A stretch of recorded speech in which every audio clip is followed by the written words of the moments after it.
what do we do when we have two categorical variables we want to work with? Making a frequency table of each variable separately won't tell us much about our data.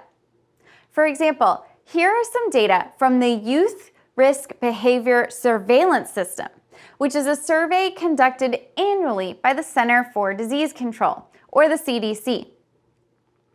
This dataset measures the prevalence of risky behavior in youth.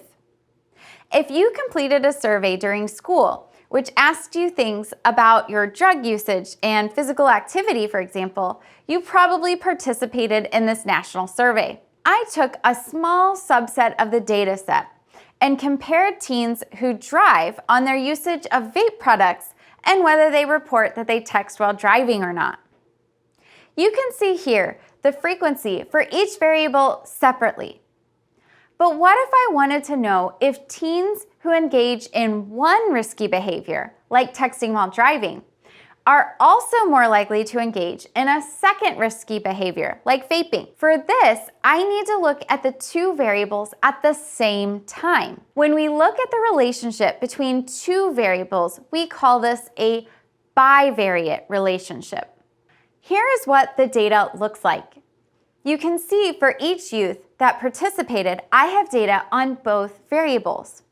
So to look at the relationship between the variables, I want to count not just how many students report vaping, but how many report both vaping and texting while driving. Then I want to count and report how many were not vaping and also texting while driving. Looking at this data, you can see that with my two variables and two outcomes each, I have 4 possible response patterns I can make out of this data. To organize my counts of these 4 possible sets of responses, I will create what we call a two-way table or a contingency table. Here you can see I have filled in the first cell of my table. Using technology, I found that 70 students reported that they both did not text while driving and did not vape. I can continue this pattern then for the rest of the cells and counts. This is the full contingency table. If you look at the bottom right, you will see we still have the 166 total responses we started with when we looked at the variables separately. Where I have the totals on the edges or the margins of this chart, you see the counts for the single variables. The center section shows the intersection of the two variables. We can now start to answer our question about whether we have evidence that students who engage in one risky behavior are more likely to engage in another risky behavior as well. First, let's look at the marginal distributions for texting while driving. The marginal distribution is just the distribution of a single variable, or what percentage of students texted while driving and what percentage did not. It is calculated by dividing the count of youth who did each behavior by the total number of youth.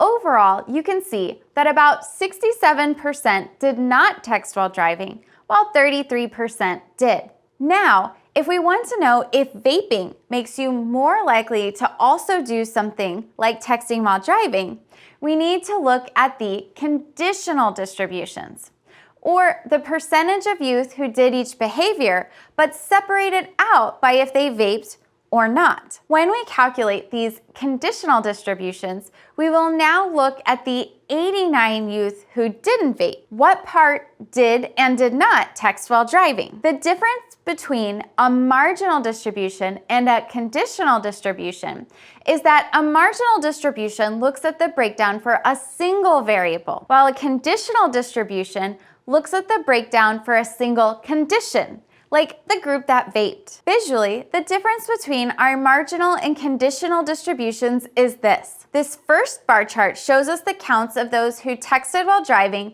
and those who did not. Here, I also have a grouped bar chart comparing the two vaping groups on the count of those who texted and those who didn't. Finally, I have a stacked bar chart, which is the same chart as the grouped bar chart, but with the bars stacked on each other instead of side by side. In these charts, instead of using counts, I used relative frequency, or the marginal and conditional distributions. You can see that our first two look the same as our last two charts, but the third does look a bit easier to read. In this example, the group sizes for the no vape and vape group were fairly similar.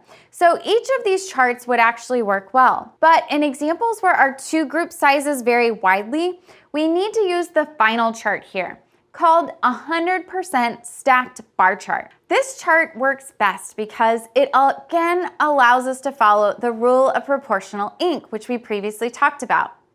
It allows us to directly compare the proportions in the group by just looking quickly at the size of the color block. For our data, this chart shows us that we do seem to see a trend, that the youth who didn't vape also seemed to text while driving less often. But for the risky group that vaped, they also more frequently engaged in the risky behavior of texting while driving. We can also look at the reverse of our previous chart. In this picture, we see that we are comparing those who texted while driving versus those who did not, and that the youth who texted were much more likely to vape also. When we make our contingency tables and when we make our stacked and grouped bar charts, you will see there are always two ways to orient the data. And which way we do will tell a slightly different story about that data.